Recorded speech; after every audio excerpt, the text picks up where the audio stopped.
उपराष्ट्रपति चुनाव में एनडीए उम्मीदवार सीपी राधाकृष्णन को भारी मतों से जीत मिली। इसके बाद क्रॉस वोटिंग के आरोपों को लेकर चर्चा का बाजार गर्म हो गया। उपराष्ट्रपति चुनाव में क्रॉस वोटिंग के मामलों को लेकर विपक्ष में हलचल मची हुई है। टीएमसी ने क्रॉस वोटिंग की अफवाहों को कमतर बताया है। वहीं कांग्रेस और शिवसेना यूबीटी ने भी क्रॉस वोटिंग पर बड़ा बयान दिया है। एनसीपी एसपी की कार्यकारी अध्यक्ष और बारामती से सांसद सुप्रिया सुले ने बुधवार को केंद्र सरकार पर जमकर निशाना साधा। उन्होंने कहा कि उपराष्ट्रपति चुनाव में विपक्ष के महाराष्ट्र से सांसदों द्वारा क्रॉस वोटिंग करने का आरोप लगाकर महाराष्ट्र को बदनाम किया जा रहा है। सुले ने सवाल उठाया कि अगर 14 वोट अलग हुए हैं तो क्या वह सिर्फ महाराष्ट्र ने किए? महाराष्ट्र और मराठी लोगों को क्यों बदनाम कर रहे हैं? सुले ने आगे यह भी कहा कि वोटिंग गोपनीय थी, फिर भाजपा को कैसे पता चला कि क्रॉस वोटिंग हुई? उन्होंने कहा कि भाजपा के सांसद संजय जायसवाल खुद कह रहे हैं कि 40 वोट ज्यादा मिले। इनमें से 11 वोट वाईएसआर कांग्रेस के थे, जो इंडिया गठबंधन का हिस्सा नहीं है। सुले ने कहा कि भाजपा के सहयोगी अपने हिसाब से समर्थन करते हैं। वहीं तृणमूल कांग्रेस के नेता डेरेक ओब्रायन ने कहा कि सरकार को इधर उधर के 15 वोटों पर ध्यान केंद्रित करने के बजाय अमेरिका द्वारा भारत पर 50% टैरिफ लगाए जाने के बाद के 15 दिन, मणिपुर में हिंसा शुरू होने के 862 दिन और पश्चिम बंगाल के लिए मनरेगा फंड रोके जाने के 1282 दिन गिनने चाहिए। डेरेक ओब्रायन ने कहा कि अमेरिका द्वारा भारत पर 50% टैरिफ लगाए जाने के बाद 15 दिन हो चुके हैं। मणिपुर में हिंसा शुरू हुए 862 दिन हो चुके हैं। जेपी नड्डा को भाजपा अध्यक्ष के रूप में 967 दिन हो चुके हैं। पश्चिम बंगाल के लिए मनरेगा फंड को रोके हुए 1282 दिन हो चुके हैं। लोकसभा में उपसभापति नहीं होने के 2278 दिन हो चुके हैं और प्रधानमंत्री द्वारा लोकसभा में एक प्रश्न का उत्तर दिए जाने के 4117 दिन हो चुके हैं।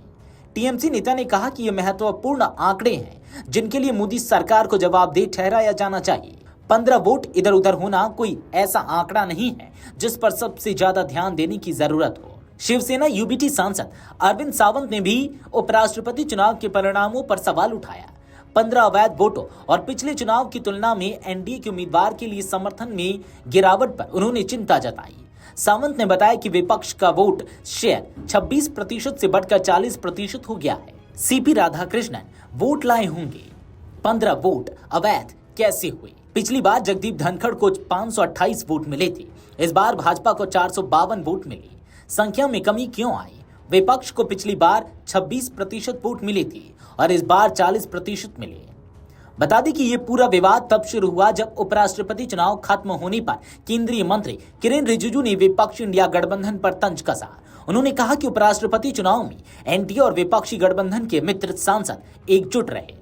इसके लिए विपक्षी गठबंधन के कुछ सांसदों को विशेष धन्यवाद। इसके बाद सियासत में गर्माहट तेज हो गई और आरोप प्रत्यारोप की राजनीति भी शुरू हो गई। कांग्रेस सांसद प्रमोद तिवारी ने कहा कि विपक्षी दलों को क्रॉस वोटिंग की समीक्षा करनी होगी। उन्होंने कहा कि मैं सीपी राधाकृष्णन को उनकी जीत पर बधाई देता हूं। जहां तक नतीजों की बात है, पिछली बार विपक्ष को 26% वोट मिले थे, इस बार यह बढ़कर 40% हो गया। पीएम मोदी के दरवाजे पर खतरा मंडरा रहा है। अगर क्रॉस वोटिंग कराई गई तो यह गलत है, लेकिन मैं इस पर कोई टिप्पणी नहीं करूंगा। कई पार्टियां हैं और वे सभी इसकी समीक्षा करेंगी, उसके बाद मैं इस पर आधिकारिक टिप्पणी करूंगा। कांग्रेस सांसद मनीष तिवारी ने कहा कि यदि क्रॉस वोटिंग हुई तो विपक्षी गठबंधन इंडिया के प्रत्येक घटक द्वारा इसकी गंभीरता से जांच की जानी चाहिए। क्रॉस वोटिंग एक अत्यंत गंभीर मामला है। यदि आप जो कह रहे हैं वह सही है या जो सार्वजनिक रूप से सामने आ रहा है या जिसके बारे में अटकलें लगाई जा रही हैं उसमें थोड़ी भी सच्चाई है तो इसकी व्यवस्थित और नैदानिक जांच होनी चाहिए। विपक्षी नेताओं की यह बयान उपराष्ट्रपति चुनाव में सीपी राधाकृष्णन की उम्मीद से ज्यादा अंतर से जीत के बाद आए हैं। भाजपा नेताओं ने दावा किया है कि उन्हें विरोधी खेमे से भी समर्थन मिला। उनकी जीत का अंतर विपक्ष के लिए एक झटका था। बता दें कि बीते 21 जुलाई को जगदीप धनखड़ के अचानक उपराष्ट्रपति पद से इस्तीफा देने के बाद उपराष्ट्रपति पद को लेकर चर्चा तेज हो गई कि भारत का अगला उपराष्ट्रपति कौन होगा। ऐसे में बीते 9 सितंबर को इसके लिए चुनाव हुए। 67 वर्षीय एनडीए उम्मीदवार सीपी राधाकृष्णन ने मंगलवार को हुए उपराष्ट्रपति चुनाव में विपक्षी उम्मीदवार बी सुदर्शन रेड्डी को 152 वोटों से हराकर भारत के नए उपराष्ट्रपति बन गए। वीडियो डेस्क अमर उजाला.com। अगर आप ये वीडियो YouTube पर देख रहे हैं तो हमारे चैनल को सब्सक्राइब कर बेल आइकन दबाएं और Facebook पर देख रहे हैं तो हमारे पेज को लाइक करें।